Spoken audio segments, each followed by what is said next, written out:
Another day during the holidays, another 12 days of giving series episode. And today we have Matt Halloran on, and he's very unique for all of us. One, he's a badass in our financial industry because he's pushing everyone to do podcasts. He's a good friend, and I connect with him on levels I didn't think so. And we've only literally met in person once, which is phenomenal. And as we're going through the series, like everyone who's on here, we're going to pick this and talk about something. So when you're listening, you go, oh shit, that's me in my situation. Or I know someone in that situation, and here's a tool or an idea to get them to take that next step. In life, in finances, taking that next step is the most important thing to do because you have to keep going. To be successful, to reach your goals, you have to just keep going. And so without further ado, we're going to talk about Matt and specifically his book and how it's going to help others by shutting the F up and just listening. So why don't we dive into that, Matt? Yeah. So what I found, I've done about 3,000 interviews. Oh, that's it? Just 3,000? Yeah, I know. So I started doing radio when I was 13 years old. And then I became a news director in college, where that's really where my interview journey started. And then I was a therapist. And so interviewing people is pretty much, and I was a coach, a life coach, and most of what you do in those situations is interview. And I remember one of my first epiphanies about listening was I was on a call. It was a 50-minute call. And I think, Stoy, I said 3 things the whole time. This person just blah, bam, bam, bam, bam, bam, bam, bam, bam, bam, right? And we get close to the end of the call. And, I like to make sure I'm doing a good job. And I'm sitting there thinking to myself, dude, I didn't say anything at all. And I said, how did you think today's call went? That was like the standard close of all of my coaching calls. And he's like, Matt, this was one of the best calls I've ever had. And I was like, what just happened? So listen, this is the foundation of the book. It's the foundation of who I am as a human being. Everybody is like screaming into the void, expecting people to listen, but nobody's listening to just listen. Everybody's listening to respond. And the other thing that everybody does with listening is they think active listening is the key to great listening. And it's really a very, very small part. In fact, active listening is an incredibly selfish act, in my opinion. So what I ended up doing is I expanded what I've learned into 7 different types of listening. But yeah, it's just one of those things, man, where everybody wants to be heard, but it's a principle of reciprocity. You need to listen before people will listen to you. And on the big topic of listening, how does that, or how have you seen that affect people, both business owners, advisors, and individuals, since you have that experience when they've transitioned to, hey, you know what, I'm going to actually listen and I'm going to be a part of this? Well, the unintended consequence, honestly, well, there's 2. Right. So I'll do a personal one and I'll do a business one, because I want to make people understand that this isn't woo, right? This isn't just, there's like practical applications to what I'm talking about. So personally, it changes the relationship. So Stoy, let's talk about the first time you and I met. It's actually on a podcast. It wasn't even in person. Right. And I interviewed you. Yep. And after interviewing, when we saw each other in person, our relationship was totally different. And that's, by the way, one of the types of listening is actually, I call it listening to amplify others, right? And so I interviewed you. That changed our relationship. It fundamentally changed it for I've known you for years now, right? And it really fundamentally changed that. So I really do believe that when you listen to actually listen and wait to see what you need to respond to, changes the entire thing. But listen, let's go professional here, man. I close more business by not saying anything at all. I basically let my prospects sell themselves. Now, I'm not just not saying anything. I want to be very, very clear, because there's other things, like one of the chapters in the book is listening to persuade, right? There are absolutely ways so that you can listen to drive people. I was a therapist, to drive people to the self-realization that they need to change or that they need to take action. But it's very, very passive. We're in financial services. And I don't know if you ever read Chet Holmes' The Ultimate Sales Machine or any of the Zig Ziglar sales books, or even, this goes back way before I started, The Cold Call Cowboy, right? And I remember when I first met my first insurance agent when I was a consultant, and he said, Matt, you never ask a question to anybody you don't already know the answer to. And I was like, how boring is that, man? Like, I want to ask a question that's so open-ended that they go, I don't really even know how to answer that. Like, yeah, all right, now we're going somewhere, right? But listen, listening is the key to closing more business, to winning more business, to deepening relationships, not only personally, but also professionally. Yeah, but before we listen, don't you have to care, right? Like you can't just say, I'm going to listen. There has to be some part of you that's like, I truly care, or I'm going to care for this person and listen enough to get somewhere. Now, obviously, in our services, that's what we do. Yeah. But even in your real, in real life, in the real world, that I want everyone to take from is like, you also need to listen there and you have to care. So, how do you help, help think through or help people think through how to just care about Well, going back to how you were raised on that, my friend. people? So I'm going to quote a television show here, and I'm going to quote Ted Lasso. There's a great scene where he's the bad guy in the thing is this guy named Rupert, and they're playing darts for a kind of a pretty big bet, right?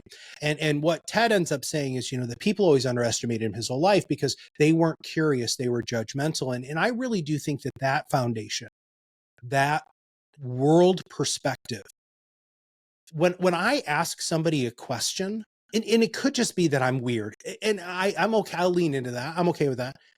I actually want to know the answer. I'm not asking you that question so you'll ask me that question, because a lot of times I don't want to answer the question, right? It's always amazing to me that after I listen to somebody for an extended period of time, whether it's through multiple phone calls or being in person, that one of the things that they'll say to me is, man, I feel like I know you. I didn't say anything about myself, right? But it's just that intention. And I do believe that you have to have an intention going into listening. In fact, that's the opening of the book, is you have to have the right mindset, because these 7 different types of listening are all focused on making sure you're going in with focus.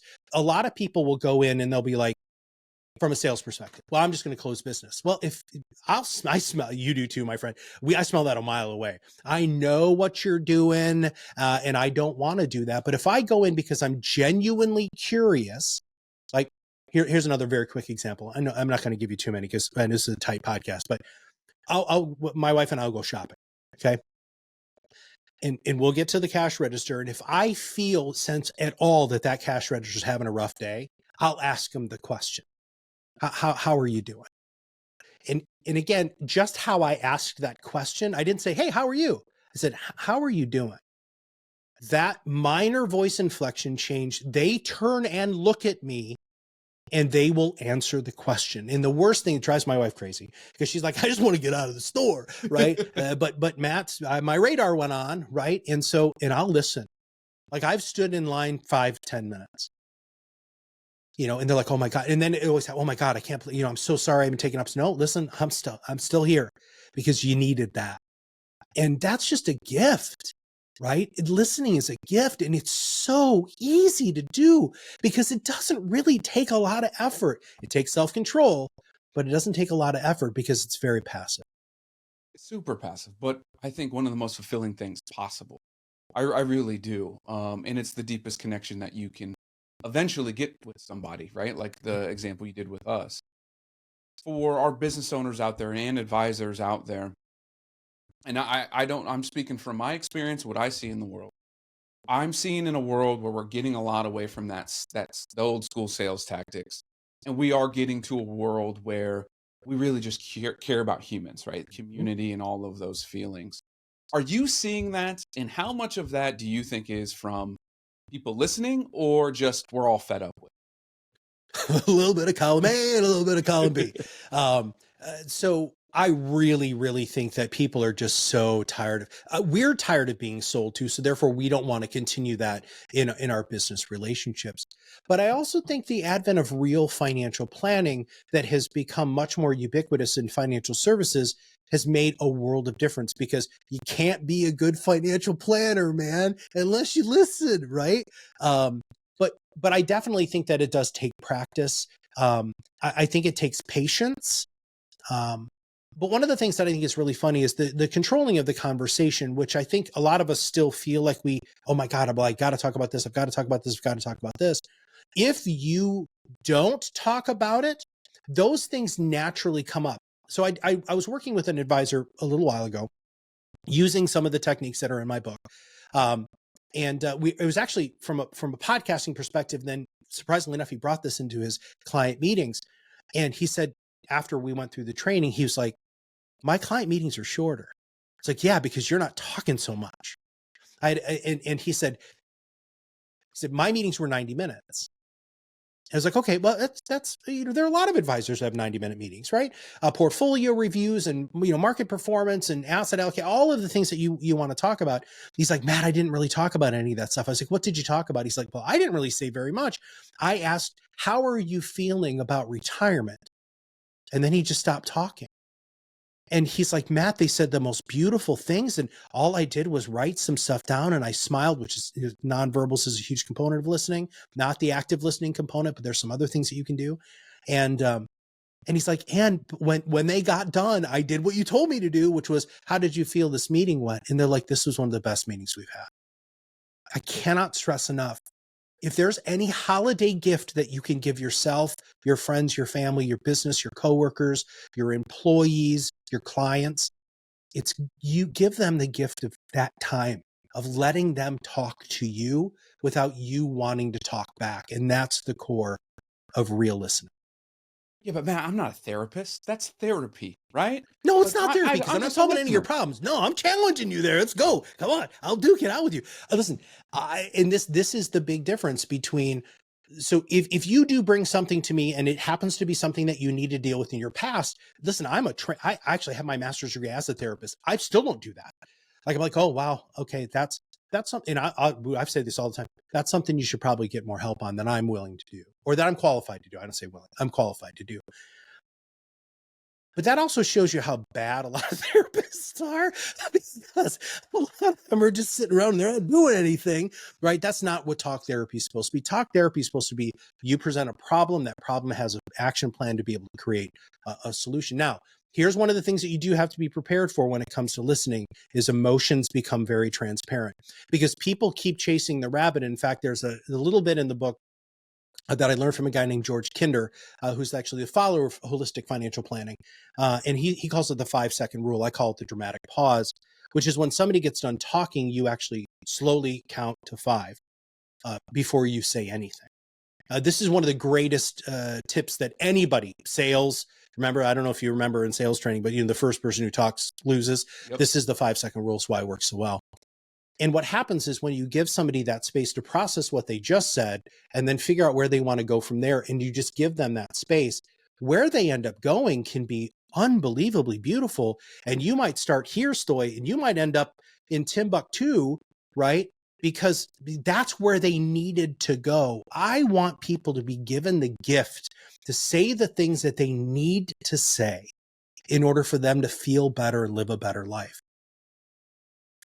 Honestly, with my clients, that's the majority of what we deal with. Like, it's not the X's and O's and the ones and twos and the numbers. It really isn't. Those things they're there because we need to get them done. But we meet monthly is what we try to do at Black Mammoth. And a lot of it is just checking in. Hey, how are you doing? Or we have Slack and text all the time. And they're always able to say, hey, this happened. My kid's sick. And we just talk through things. I'm not a therapist and I don't ever want to go down that route. But I'm a human. And guess what humans are able to do? We're able to connect to each other and have conversations that doesn't take a license or a degree. I'm just here to listen. And maybe if it needs to be pointed in a direction because they're spiraling, cool, I can do that. Right? Outside of that, it's not. In our industry, and I know I'm going a little off kilter with this one, but you being what would be a prospective client, How do you perceive that as value, right? Because in our industry, it's always about money and how much it costs and all those things. I think the hardest thing we do when we're building, this is part of the modern family office for me, when we're building this is showing and providing that value where you really don't get to do it until you feel it, and you don't feel it until you're in it. So as a prospective client, how do you see that perceived as value, and how would you want to be receptive in seeing that? Well, first off, you're ticking an enormous amount of boxes that I think modern financial advisors, good financial advisors, are doing. So what used to happen is I would meet with my advisor annually, right? And it was really them just talking at me about crap that I really don't care about. To be honest, that's really your job, and I just don't. Whatever, man. Like, look, great. I'm so glad that you moved from this to this and this percentage. I don't care. That's your job. Why don't you talk to me about why I'm doing this, why I'm working so hard, or more importantly, what's incredibly valuable? And so, listen, I know you do this, which is one of the reasons why I wanted to highlight that, because I do know you well enough and understand your practice to know that that's the black mammoth difference, right? I mean, it really, really is. You're doing something that I think is going to become much more prevalent in financial services, but it's not going to be until the existing older generation of financial advisors are just gone, right? The younger financial advisors, really Gen X advisors and lower, are really embracing this philosophy. And I always joke with my advisor that I'm his worst client, right? Because all my money's tied up in my business, right? I'm constantly reinvesting in the business. I probably work more than I should. But the cool thing about him is he knows my why. Why am I doing this? Right? Because here's the number one thing, and I know this is not a great thing for me to do, but I'm going to bet on myself. Right? I'm going to bet on myself. And real entrepreneurs who live and breathe and eat this, and this is, that journey is so important to them. He understands that and supports that. Now, because of that, he's super smart, and I have really great disability insurance. I've got a really great life insurance. I've got some other things like that are out there. But he has a subscription model, right? That's the other thing, right? So I don't have to have $8 million of investable assets in order to work with him. I am working with him at the level that I need at this point in my life, so that when I do sell my business for the amount of money that I want to sell it for, I'm going to be his best client. And he knows that. And I appreciate that flexibility. And I know a lot of you are working towards that model specifically because it allows you to help more people. Absolutely. Absolutely. So one, I always ask one question towards the end of the episode, specifically for this series. And I'll ask that after this next question is, when's the book come out? How do people get to it? Because that's a big portion of what we talked about. And nope, not all the podcasts are about selling my friends' books, but this one is going to be about listening. And I love the title. But Thanks, how do we get to it? How is that available? Yeah, I mean, you can go to matthalloran.com, right? So that's going to be the best place for you to go, because then I don't have to give a bunch of money to Jeff Bezos. But if you're a huge fan of Amazon, it'll be on Amazon. The book is called Shut the F Up and Listen. And that's the best place for you to find it. And thank you for allowing me to say that. I greatly appreciate that. Yeah, no problem. All right. So the question we end up with every episode is, everyone listened, hopefully, to this episode, right? No pun intended, or sideways pun intended. What is one actionable step, item, idea that they can take from listening to today and implement to get them in their next step in their journey? You have to practice listening. You have to. This is a skill that can be honed over time. And the 5-second rule / dramatic pause that I just told you about is what you should do over the holidays. So when you're sitting down and you're at the table, you need to ask an open-ended question. Right now, it's really wonderful to do this around Thanksgiving because it's all about thanks, but being grateful is also great around the Christmas holiday season. Ask people what they're grateful for, and then shut up. When they get done with that first tirade, because this always happens, it's usually about 3 minutes, just so everybody knows. That's generally how long people will answer a question. Sometimes it's shorter, very few times is it longer. But after they get done, what you're going to do is you're going to maintain some semblance of eye contact. You're going to take a deep breath through your nose and out your mouth, not like you don't want to freak them out, but you're going to take a nice gentle breath in through your nose and out through your mouth. You're going to try to recenter yourself, and you're going to wait. And when you wait, what you'll notice is happening is socially, we fill the space. but I'm not going to be filling the space. The person you ask the question is going to be filling that space. And because of that, you're going to end up having real conversations with people by just implementing that one skill. Now, I've got 7 of them. I have practices in the book. But it's the open-ended question. What are you grateful for? Or even better, tell me about, and actually, you and I talked about this with the show, because I know you ask a lot of people about their first money memory, right? Which, by the way, you really want to open a can of worms. That's a question. Tell me your first memory of money. But if you can say, tell me a story about what you're grateful for. Ha ha ha. And you can use that anywhere all the time. Bam, bam, bam. Doesn't have to be holiday season. Hey, I want to get to know you a little bit better. Tell me a story of why you're grateful for what you're grateful for. When you tell somebody, tell me a story, they're going to tell you a story, and it's just beautiful. It's going to drive the connection even deeper, ultimately, because you're being real. You're being real. As always, everyone, please like, comment, share, and all of that, and not because of the stupid algorithm. That's not what I'm asking for. I'm asking because Matt, all of our colleagues are here for you. We want to communicate with you. And the only way we can help you is if you reach out, whether that's DMing us, emailing us, contacting us, hell, just commenting. We're going to be there, and we're going to be there to answer these questions for you. So, Matt, I appreciate everything that you do for our industry, for me, and everyone. The likes. Can't wait to get the book. Can't wait to see what that does for people. Outside of that, everyone have a happy holidays, and stay tuned for the next episode. Was sponsored by Black Mammoth. Any awards, rankings, or recognition by unaffiliated third parties or publications are in no way indicative of the advisor's future performance or any individual client's investment success. No award, ranking, or recognition should be construed as a current or past endorsement of Black Mammoth. Information regarding specific awards, rankings, or recognitions is available on the Black Mammoth website, www.blackmammoth.com. All investment strategies have the potential for profit or loss. Investment strategies such as asset allocation, diversification, or rebalancing do not assure or guarantee better performance and cannot eliminate the risk of investment losses. There are no guarantees that a portfolio employing these or any other strategy will outperform a portfolio that does not engage in such strategies. This broadcast should not be construed by any client or prospective client as a solicitation to effect or attempt to effect transactions and securities or the rendering of personalized investment advice due to various factors including changing market conditions. The information discussed in this broadcast may no longer be reflective of current positions or recommendations. While information presented is believed to be factual and up-to-date, Black Mammoth do not guarantee its accuracy, and it should not be regarded as a complete analysis of the subjects discussed. The tax and estate planning information discussed is general in nature and is provided for informational purposes only and should not be construed as legal or tax advice. Listeners should consult an attorney or tax professional regarding their specific legal or tax situation. Past performance is not indicative of future results.